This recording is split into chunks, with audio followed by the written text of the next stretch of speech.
What's up guys, this is Brett here from brettdev.com, coming at you once again from Chiang Mai in Thailand.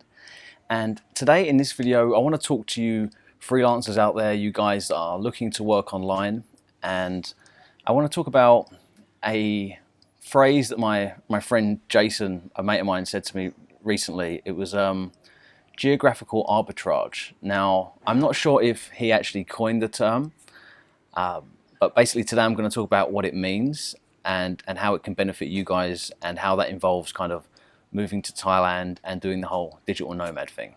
So what is geographical arbitrage? So it sounds like a fancy term, but essentially what my friend was talking about was relocating to another country where your costs of living are lower, so you can then kind of get benefits out of that, be able to provide more value for less costs and stuff like that. So essentially this is what digital nomads are doing, and this is a fantastic opportunity for anybody out there who wants to start their own freelancing business, who is perhaps single on their own, wants to travel, and it's an opportunity that pretty much anybody can take advantage of. So whether you want to become a freelancer, whether you want to become any other type of business, doesn't really matter what you want to do, but by moving geographically, you free up a lot of cash and you don't have to earn as much to get yourself off the ground. So essentially it's bootstrapping, right? So, I mean, the cost of living here in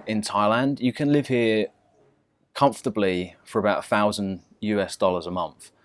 The quality of life is not downgraded, and if you were living the same lifestyle back in England, obviously you wouldn't have the sun and stuff, but if you were living the same life back in England, you'd be paying 2-3 times that amount. So by taking advantage of like the arbitrage of geography, it can really provide a fantastic opportunity to anybody that wants to start an online business. One example would be if you were a freelancer, right? So let's just say loads of you guys out there, you've taken my freelancing course at Freelancing Masterclass. You keep sending me questions, asking me, I can't get any jobs, I'm trying to compete on the Upwork platform, nobody will hire me.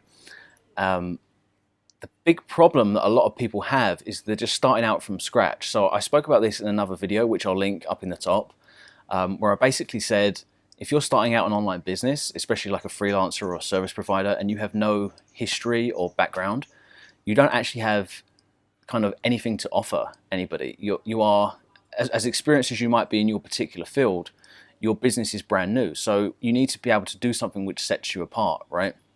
Now, one really straightforward and obvious approach to that is to offer lower prices. So I actually did it myself. When I first started creating my Upwork account when I was in Thailand, I charged a lot less than what I charge now. And it doesn't mean you have to continue charging that rate, but it's a way to get yourself off the ground. So if you are a freelancer and you do live in a country where it costs less to live, so let's say for example you're an English person and you move out to Thailand and you want to start doing web development, well, you can actually use that as leverage when you apply for jobs. So I mean, if I'm looking to hire somebody from the UK, an English speaker, not even just for web development, for copywriting or anything like that, and I get a proposal come through and it basically says, I am the English person you're looking for, but my proposal is a third of the price of all the other English people, and the reason is because it costs me less to live where I'm living, you're going to get hired almost 100% of the time. So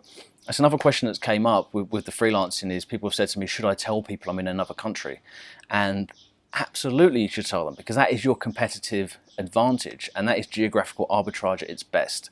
Now, does that mean you have to, well, I'm not basically saying to you, you need to go to a new country, work for cheap, and become an impoverished person of the third world. That's not exactly how it works.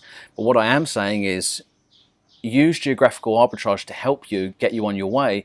And by doing that, you can build a business very, very quickly. I would say probably about 70% of the clients that I have now, some of my best clients, originally came through Upwork. And most of them pay me double or triple what they originally started paying me, right? So as you start building relationships with people, that's just how business works. As you build relationships, client relationships, a lot of clients I have now were recommended to me through people that I worked for on Upwork. And in time, it doesn't happen overnight. And to think that you can just jump on a freelancing platform, or you can just start up a web design agency and get $100,000 contracts is ludicrous. It does take time. So if you have that mentality and you acknowledge that, okay, I'm going to go in cheap, I'm going to build up my reputation a little bit. In 6 months to a year, these clients will be coming back, they'll be paying you more, they'll be recommending other people off of the platform. When they come in, you can charge them what you want. The busier you get, you can increase your prices, and that's how you grow a business from the bottom to the top. But by having the ability to go somewhere where it's cheaper to live will afford you that opportunity to be able to do it. So if you guys are on the fence, if you are considering moving out to Chiang Mai, moving out to Thailand, if you're wondering what is with all these digital nomads that are moving to Thailand, 90% of them, 95% of them are taking advantage of this opportunity. Yeah. And it's something that I repeatedly try and drum home to my friends all of the time, which they just don't understand. I've got friends that live in England and they earn £3,000 or £4,000 a month in regular jobs. They're totally unhappy. They always say they'd love to work online. The problem is they're always trying to pursue things on the side of their job, right? And that's really difficult. And I get a lot of messages coming through about that as well. People telling me, Brett, I want to become a web designer. I want to become this or that, but it's too difficult. I'm working like 8 till 6 and I get back and I only have 1 hour to study every day and I'm too tired. And you know, and a lot of the time that's true. Like sometimes it just may not be possible to fit it into your life, to retrain a career and do a full-time job. So what I try and say to my friends, I just say, dude, like you get paid well now, put some of your money away, because it doesn't cost a lot to live here. You know, if you want to retrain and get a different job, you put £1,000 away every month for a year, and then by the time you get out here, you're going to have £12,000. That's enough to live here for a full year. So instead of trying to retrain at home, if you are finding it difficult, maybe consider taking advantage of that. You know, save your money, put it in the bank, come out here, retrain, or start your freelancing business. And you know, because the cost of living is so low, instead of fighting with your current situation, just put your money aside, get some savings in the bank. You don't need a lot. And it's only a very small window of opportunity here, because in the future, this may go away, you know. I mean, there's always going to be poorer countries that you can go to where you can take advantage of geographical arbitrage. But Thailand's such a beautiful place. You have such a great setup. It's like an opportunity that's made in heaven for anybody that wants to start a business online. So it's definitely something to think about.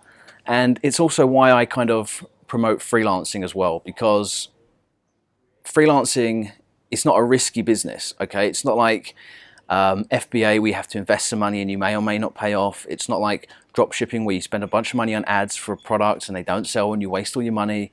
Freelancing is like anybody can build a client base, anybody. It's pretty straightforward, and it's kind of, nobody can fail, you know. If you come and you have a skill and it's in demand, if you're a copywriter, if you're a web designer, if you're a graphic designer, all these skills are in demand. There are people out there looking to hire you. And if you can get clients, all you need to do is get a few clients, 5, 10 clients, that will get you off the ground, and you will have an online remote income that will enable you to travel anywhere you want, live wherever you want. And 100% of people can do it. Everybody can do it. It's really straightforward. So I hope you find that video interesting. I hope it gives you some stuff to think about, guys. And I hope I've kind of explained the digital nomad model and what geographical arbitrage is, how people are taking advantage of it, and why you should take advantage of it. Because don't be one of these guys that just stays stuck in the rut and thinks that you have to, you know, retrain. And especially if you're single, especially if you're a single guy or girl and you know you haven't got any commitments, you know, save up 10 grand, quit your job, and then come out and build a business for a year. If you came out here and you started trying to get freelancing clients, you took advantage of the lower cost of living, you passed that on to your clients initially, in a year you'd have enough income to support your lifestyle forever, okay? And all you need to do is save up 10, 12 grand to live off of in that period of time, and obviously do the work online when you get there. So until next time, guys, this is Brett here from brettdev.com, and we're out. Peace.